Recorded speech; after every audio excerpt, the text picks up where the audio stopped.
And so I'm going to get right into this conversation, and it's entitled Show Up. What is it that you need to show up for? Is it that application for that job that you do not qualify for? Is it that dream that's bigger than you? The goals you set but have not made not one move on.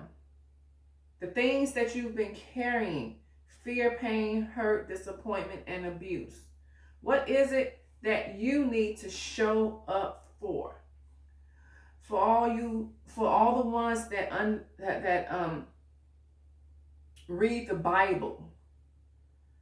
What if Joseph, Daniel, Saul, who was converted to Paul, the one with the issue of blood, Zacchaeus, or Jairus, what if they hadn't showed up? But the one character in the Bible that I want to speak about today to encourage you, when you allow fear or feeling like you're not enough or prosecution, let me talk to you about Joseph. Joseph showed up in spite of these things that took place in his life. Joseph's brothers hated him because his father loved Joseph so. And then Joseph, and also his father adorned him with this coat of many colors. It had to be beautiful because, I believe Joseph was the baby of the family. You know how it is when you're the baby of the family. And, don't think that in this family dynamic where you feel like your parents treated you different, they favored one sibling over the other. It happened long before you, so you are not the only one. But you have to understand, when a baby comes, it gets all the attention. It's always, where all the attention shifts until that child starts to grow up and they get a personality and a character and just become a whole nother person. But whenever a baby comes on the scene, things change. The shift, the attention is no longer on you, right? So make sure you keep that in perspective. And I'm sure some people have really been treated different than their other siblings, and it's unfortunate. But in spite of that, I still need you to show up. Joseph had a dream. And in this dream, he dreamed that his father and his brothers would bow down to him. You think Joseph's brothers hated him because he was loved by their father more. Now that Joseph has shared this dream, they hate him the more. Let's put a pin in it right there. You can't share your dream with everybody. Even the people that you think that'll be for you. Oh, because jealousy is a silent killer.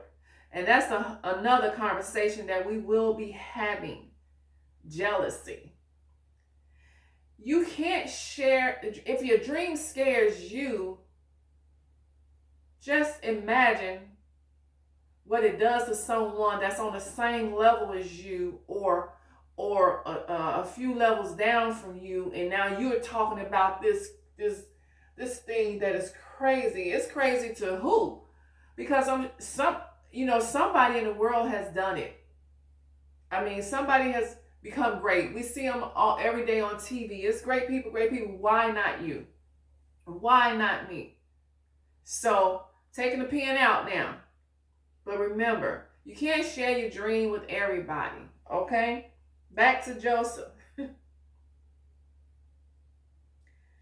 So now his brothers had, his father sent them down into the fields to check on the brothers to see what they were doing. I'm giving you snippets, just pieces and pieces and pieces to walk you through this story. But, so Joseph goes down to the field where his brothers is to see what they're doing. But then their brother throws him in a pit, in a hole. Let's put a pin in it there. When you're not liked, and every opportunity people are trying to make you just go away, to discredit your credit and demean and belittle you, right? Let's take the pen out. So Joseph's brothers had the audacity to sell him into slavery to the Midianites. Then the Midianites sold Joseph to Potiphar. But even when Joseph was with Potiphar, God was with him, and Joseph still prospered. Let's put a pin in it. It doesn't matter what someone does to you. If God is for you, who can be against you? They can try, they can plan, they can do all these things, but in spite of where you may end up at some point for a time and in a season, if God is for you, it doesn't matter where you at. You can be in jail and the favor of God is on you. Let's take the pen out. So they just sold him to Potiphar, but Potiphar was smart. God was so with Joseph that even Potiphar recognized the favor of God on his life. Now, let's put a pin in it. It will be so evident when you are pleasing to God, when you have God, it'll be so evident even to your enemies, those that will use and abuse you, talk about you, discredit you. It will be so evident to them that God is with you. And when God is for you, who can be against you? Let's take the pen back out. So it said, my notes, I have, Potiphar took notice of the favor of God on Joseph's life and took him to be his attendant. So, because Potiphar reckoned he was some kind of man, but he even noticed the favor of God on Joseph, so he got smart. He decided to put Joseph in charge, make him his attendant. So basically it was a promotion for Joseph. And Joseph became in charge of everything that Potiphar had. A wise man, a wise enemy, a wise person would not try to push you away and turn away from you, dog you out. They were smart. You the one on that job. You making things happen. Things just turned around for the good. But instead of embracing that person, even when you have people working for you, instead of you using their talents and gift that's going to prosper you, make your business grow, you treat them like dogs. Beware of doing that. Beware of mistreating people because they have something that you don't have, because they have skills, because they have discipline, and because they want to do their job or do that thing to the best of their ability. Most time it's inherently in them. Most time people are not just trying to do it. They're not just trying to kiss butt and get ahead. It's just inherently in them. Can I tell you how I face opposition? Because I go there and I do my job and I go to my job and I do it well just because it's in me to do. If you're a child of God, God tells us whatever we do, do it to the glory of Him. And with that, people not gonna like you. They gonna think you think you all this. I think I'm who God says I am. And you should have that same mentality. So for all you business owners, and especially women, because conversation, inspired to conversation for women to breathe. For you business owner, women, don't not hire people because they're beautiful, because they have a shape, because they're maybe have more degrees than you, because they're intelligent. You have what you have because of you, and them are the people that you want around you. Just because you're hiring them, you're not above them. But if you're smart, you will use them and not use them in a negative way, but you will glean from them. You will understand that they're making you better. And when they make you better, make sure you come back and bless them. Make sure you promote them. Make sure you give them a raise. Oh, jeez. Women. It's always going to be somebody prettier than me. There are plenty of people. Pretty is relative. It's always going to be somebody that has a shape. There's always going to be somebody that speaks better than me. It's always going to be somebody that has what appears to be a better marriage or children that's just really advancing and excelling. They're always going to be. So am I going to live my life just hating, being jealous, and trying to sabotage what they got here? No. Stop it. Stop it. You're showing your intellect when you mistreat people that's quote unquote that you feel that's a little bit better than you. But if you was smart, if you was wise and as smart as you think, you will utilize them. I'm done with that. So Potiphar took notice. You can say what you want about Potiphar, but he took notice and he was smart enough to put Joseph in charge of everything he had. So I got my notes, and I got to have my notes. Say what you want. And because of Joseph, everything Potiphar had was blessed. Then here come the enemy. Here come the devil. Here come that one. You doing good. Next thing you know, here come Potiphar's wife. Because the Bible says how fine, you can just, Joseph was fine. He fine. But he was already told, you can have and be in charge of everything, but don't mess with my wife. All right? So here she come. Ladies, you married, period, point blank. I don't care how fine he is. You married. And it's your husband's boss. It's your husband's best friend. It's your husband's friend. She was after Joseph. Joseph refused her. Oh, ever been refused? You got some people that walk around act like they can't be told no. Oh, you can be told no. You can be told no. I applaud Joseph. I'm sure he wanted some. And you know what that some I'm talking about. I'm sure Potiphar's wife wasn't ugly. Joseph been through a lot. That's a great stress reliever. I applaud Joseph. Guys, he ran from her. He let her know, you belong to the king. You belong to my master. I can't have you. He ran. Literally. You married. You better run. You in another relationship, run. Everything that look good ain't good. So then, the short neck story. She lied on Joseph. So now off to prison Joseph goes. But even in prison, they sent him off to Egypt, somewhere in prison.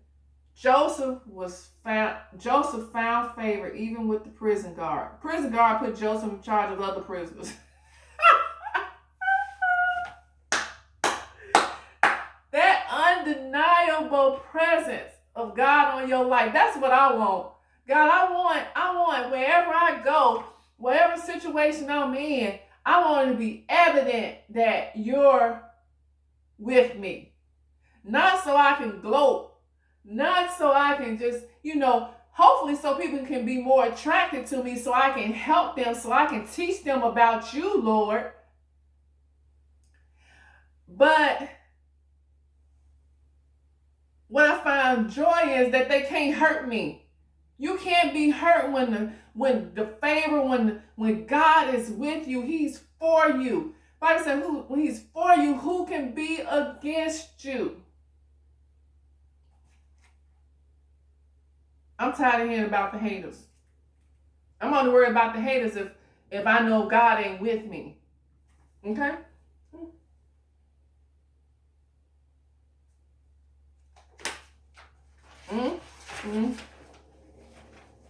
The story of Joseph is good. And you can find it in Genesis. Please read the whole story.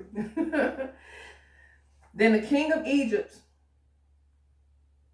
who is Pharaoh, cupbearer, and chief baker, got thrown into that same prison that Joseph was in and that Joseph was in charge of.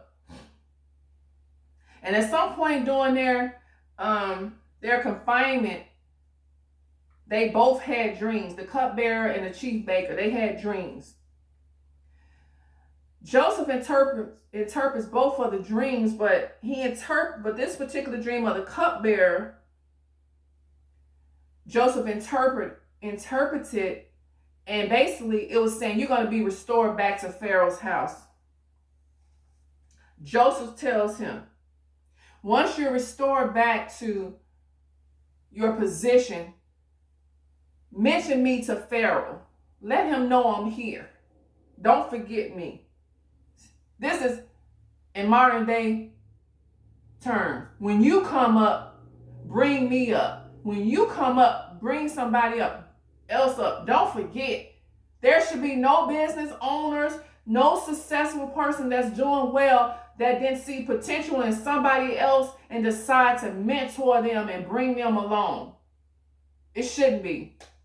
And every opportunity that you have, it should be done. That's giving back. I come up, you come up. You did something for me, I'm going to do something for you. But beware of that, right? Wisdom. We'll use wisdom.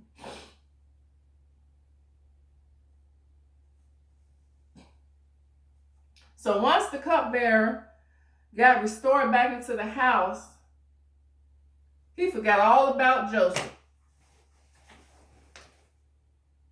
How you forget that this man just brought you the word that changed your life?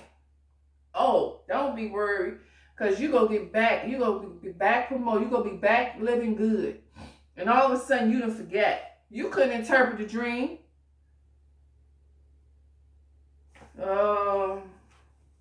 He forgot. Oh, don't forget where you come from.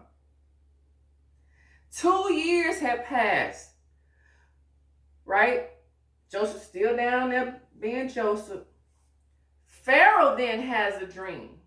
He called for everybody, all kinds of people to come try to interpret the dream. Nobody could interpret the dream. Oh, ding! The cupbearer his memory has been restored miraculously. I feel like he just kissed the king, but he already knew. But anyway, he remembered Joseph.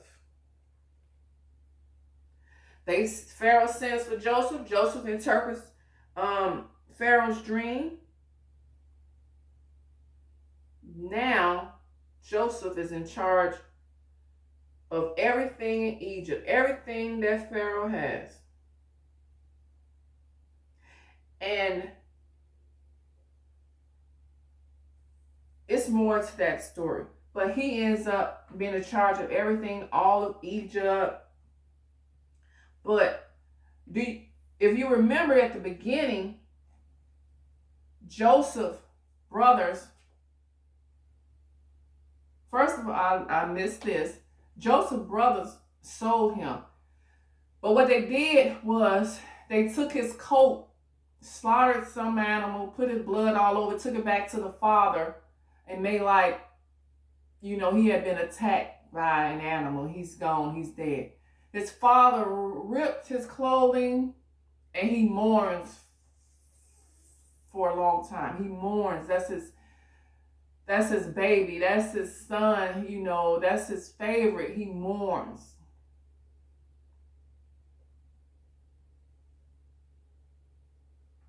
So some point during this time, because it was a big famine, and the only people that had food was Egypt, Joseph, Pharaoh land, right? Guess who shows up? Everybody got to come to Egypt. Everybody got to come to Pharaoh. Everybody got to come there to get food, buy food, and get some help. Guess who shows up? After Joseph then came up. You know what? Let me put a pin in it right there. I look at some athletes and wonder why they never speak about their parents, why there's no mention. Better yet, some people have seen Tyler Perry's movie, Angela Bassett is in, I can't think of the name right now. The little dark boy in it, Mr. Brown, all them, they're in it. And Angela Bassett is the mother to these 3 kids, and her son can play basketball well, and he came up. And now, mind you, when she was struggling with them and just needed some food or some child support, he wasn't doing nothing. He was all irate. He like, forget you ever even knew me, basically. And his son comes up in basketball. Guess who shows up for the press conference? Oh, but I like this reporter in that movie. She said, "Oh, somebody will consider it gold digging. You showing up, and on the day that he done came up." And basically, his son said, "Yeah, it's funny that my daddy want to show up, for my big event, but he didn't show up no other time." So guess who shows up? Joseph recognized them. He hid himself, and he just began to weep. Joseph, you don't hear nothing else until this time when he comes face to face with his brothers after this whole life he done had, and it hurts him so. Oh, he wanted to feel some kind of way. He did some things, but at some point, Joseph's heart stayed how God would want his heart to be. So long, short of the story, they are all back together. The father, he done moved the father in, the brothers in, and now they're family again. Joseph had to get over some stuff. He had to forgive. But what if Joseph hadn't showed up and felt some kind of way and acted indifferent because of his situation, all that he done went through? He would never see his father again.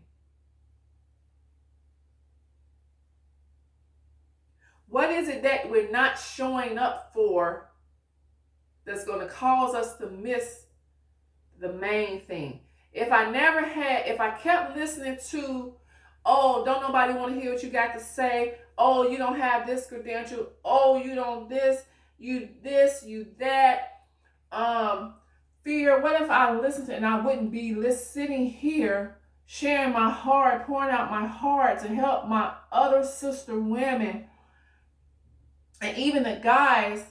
What if I stayed there every week? I said, okay, I'm coming on this week, coming on this week, and I just stayed there and made excuses. Let me bring it home for those that may not be familiar with the Word of God. What if Kobe Bryant and Michael Jordan hadn't showed up?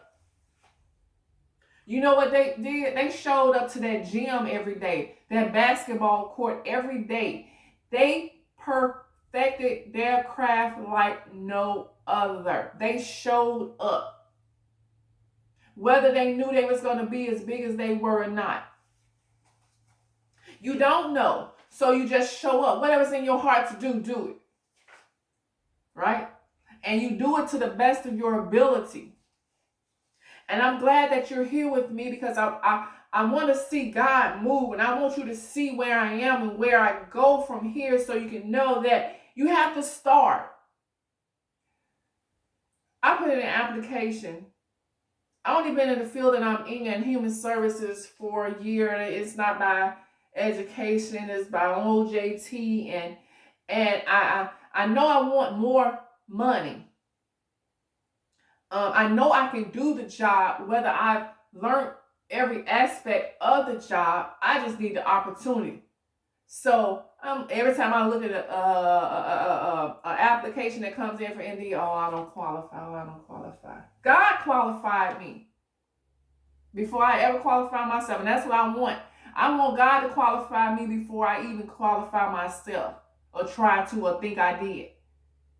So guess what I did? I put my applications in because, and I'm specific, God. I love where I'm at, but I want to go. I want to be on this side of the water so I don't have to go through the tunnel every day. I want to work a morning job in the morning, come home in the evening. I don't want to work evening to midnight no more. And matter of fact, God, I want to work less and make more. And so because this is what I want to apply for anything other than. I'm definitely not going to take a step down. I want more. Right? So I showed up. I did my resume, cover letter. I'm sitting up. It's up to them, because one thing about it, if they call me, they're interested. They already see what level, what experience I have. So now it's up to God. I always, when I put in application, God, your will be done, not mine. And I'm done with that, right? Okay. So, what if Denzel Washington, Cameron Diaz, Aaron Rodgers, what if these people didn't show up?